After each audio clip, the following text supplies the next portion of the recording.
Dr. Nikki Goldstein. Ooh, old slippery Dr. Nicky. Slippery? Slithering in and out of here. Oh. Am I covered in some kind of oil today that I can't see? It may be a metaphor.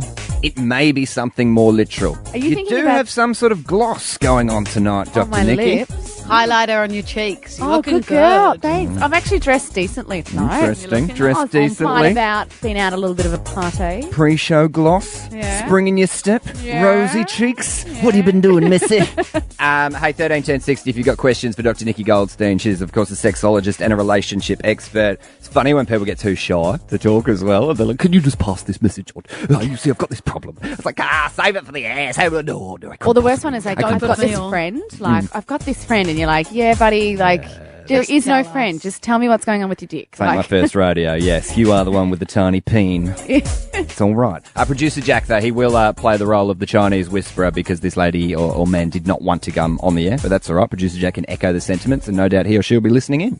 Yeah, that's correct. This guy's name was Nathan. We're just going to name him anyway. Classic. Hi, Nathan. Welcome. Hey, Nathan. the full name so we can go stalk him on Instagram and Facebook. Nathan wrote, my girlfriend of 8 years broke up with me out of the blue and then ghosted me about 6 months ago with no explanation or anything. I bumped into her the other day and she confessed she still loves me. What should I do? Is it bad to go back to her? Was she drunk? I reckon this sounds like a nightclub little appearance to me where you bumped into her and it's like, I want you back. I want one of those. Can't go back. No, you can't. I think the biggest thing with this is that, going back to an ex always depends on how you broke up with them in the first place. A lot of people, they're struggling with something in their life. They might fall out of love. Maybe they're not compatible. Someone wants kids, the other one doesn't. But if you have been amicable and it's been a, great few years, like wish each other well, then the door's always a little bit open that if you do bump into each other and you think, when you see that person, wow, I really miss them. And sometimes you don't realize it until you see them again and you're faced with that prospect. But if someone has ghosted you and just broken up with you out of the blue, I think that speaks volumes for the type of person they are.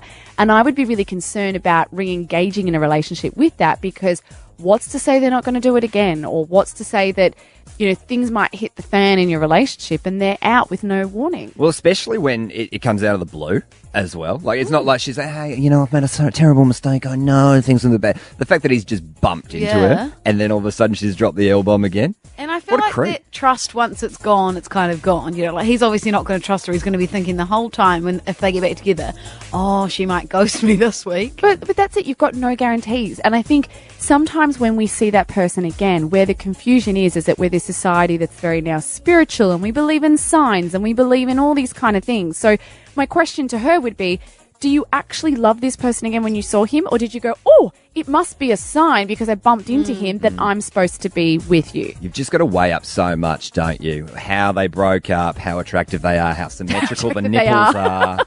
There's a lot of would maths say to Yeah, go. Danny. Hey, 131060, if you've got a question for Dr. Nikki Goldstein, whether it be a relationship or sex-wise, geez, I hope we get callers, but at the same time, I hope there's enough time for a sex question from me. Because I've got to do I feel like we could be here all night on your could. sex life We indeed could. and your prospects. The Danny Lakey Late Show. Let's talk about sex with Dr. Nikki Goldstein. Still talking about sex, all things sorted, and relationship-wise with Dr. Nikki Goldstein, the sexologist / relationship expert. If you've got a question, 131060. All here to help tonight. Even Shuey Louie's got a look about it tonight that she's really keen to dish out some advice. She's looking sexual. Am I? Yeah, there's a glisten. Interesting. Yeah, see, there's this wild side that we get to hear. Well, she did just secure a date with Tommy Little just before, so no really? doubt she's up and about as well. I hope so. Oh, I might fingers have crossed to on that slide one. into his DMs. Slide right on in there. Dr. Nikki's got some lubricant you can use. This just went down the toilet really quickly. Hey, Aidan in Sydney, what's your question to Dr. Nikki? Oh, hello, guys.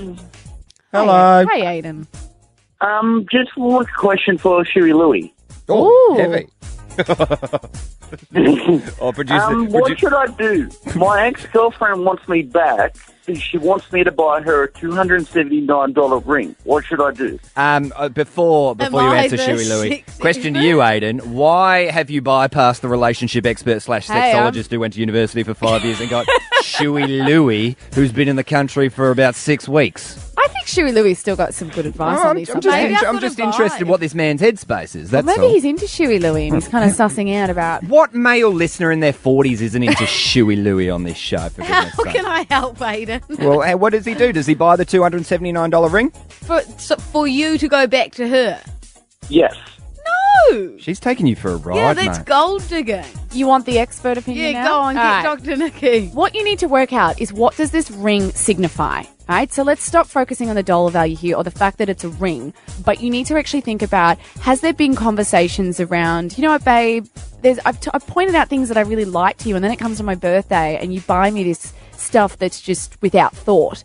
You know that this is something I've always had my eye on. What does it signify? Because I'm telling you, it's not just about the ring. It could have been a comment. It could have been the fact that for every birthday and anniversary, she's put all this thought into things that you really love and done amazing things for you. And she's always felt really let down. And maybe because she's felt let down, she feels like you're not giving enough, to back to her. So it's not about the financial side of things. You need to think about what it actually signifies. Have you been receiving big gift vouchers and slippery blowjobs and only given her a $20 grilled voucher in return, Mr. Aidan? No, have not. Interesting. Emily in Victoria on 131060. What's your question to Dr. Nikki Goldstein?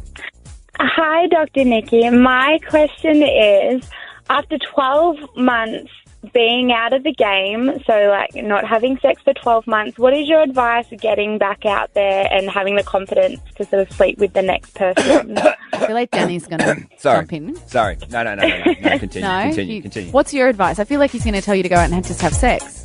I mean, I'd just get back on it. I'd find the the closest only man you way can. to get out Honestly. over someone, That get under kind of them. is true, but I think everyone seems to talk about, not feeling confident to get back in the dating game. Sometimes you just need to give yourself that push and put yourself in uncomfortable situations. Go and date without commitment. So don't look at people as, oh, could this be the next love of my life? If you match with somebody online or somebody asks you out and you think, why not? I think it's sometimes about practice. When you prove to yourself that you can put yourself in these sometimes awkward situations, bad date situations, and you'll be fine, it starts to give you that confidence of why not get back out there and seriously focus on the next relationship. I agree. And what's the biggest thing, in a nutshell, Emily, holding you back? Body confidence, fear of it being awkward, self-conscious about genitalia. What is it that's holding you? No, seriously, what is it that holding? What's the Great big thing question. that's holding you back? The first thing at the top of the list. I think I'm just fussy. And so it's probably reflective of me as well, but I'm not confident with my body or the way I look. I'm just fussy with who I choose, and maybe I need to relax a bit more and just go for it, as you say. Yeah, Go out and date somebody that you don't want to be in a relationship with. Just go out on a few dates. Yeah, find a solid 2 out of 10 train wreck brace face. Just Don't jump do his that. bones and then get back All to right. it. Thank you so Cobwebs. much. No Get rid of the worries. cobwebs. Exactly. Thank you very much, Dr. Nikki Goldstein. Thank you. And thanks to my assistant, Shuey Louie. Oh, yeah. No problem. I'll be back next week, same time. I'm sure Aidan will be back next week, same Hi, time as Aidan. well. The Danny Lakey Late Show.